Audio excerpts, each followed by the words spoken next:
আড়াল থেকে দাঁড়িয়ে দীপা অর্জুনের সব কথা শুনে সত্যিটা জানতে পেরে নিজের ভুল বুঝতে পেরে সূর্য অনুতপ্ত হয়ে দীপার কাছে ক্ষমা চাইল।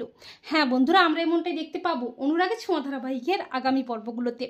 দীপা নিজেকে অর্জুনের থেকে দূরে সরিয়ে নিতে সোনারূপাকে নিয়ে শহর ছেড়ে অনেক দূরে নীলগঞ্জ গ্রামে চলে এলেও অর্জুন রূপার মামু আর মামির কাছ থেকে জানতে পেরে পৌঁছে যায় দীপার কাছে। অর্জুনকে দেখে অবাক হয়ে যায় দীপা। দীপা অর্জুনের থেকে নিজেকে আড়াল করতে চাইলেও অর্জুন দীপার মুখোমুখি দাঁড়িয়ে দীপার কাছে জানতে চায় যে কেন সেভাবে তাকে না জানিয়ে চলে এলো। তখন দীপার মনে হয় পৃথার বলা কথাগুলো। দীপা বলে, অর্জুন দা, আমি তোমাকে বিয়েটা করতে পারবো না। দীপার মুখে হঠাৎ কথা শুনে অবাক হয়ে যায় অর্জুন। দীপা অর্জুন যখন কথা বলছিল তখন হঠাৎই সেখানে আসে সূর্য। সূর্য আড়ালে দাঁড়িয়ে দীপা অর্জুনের সব কথা শুনতে থাকে।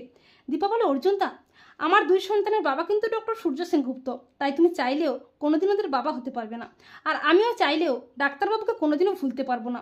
আর আমার জন্য তুমি কেন তোমার না পাওয়াগুলো পাবে না?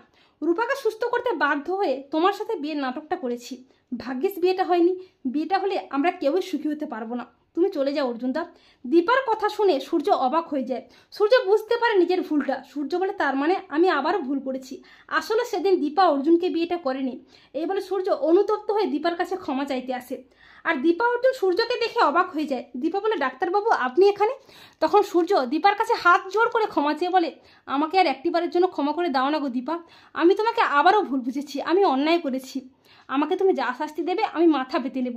এই বলে সূর্য নিজের ভুলটা বুঝতে পেরে অনুতপ্ত হয়ে কান্নায় ভেঙে পড়ে।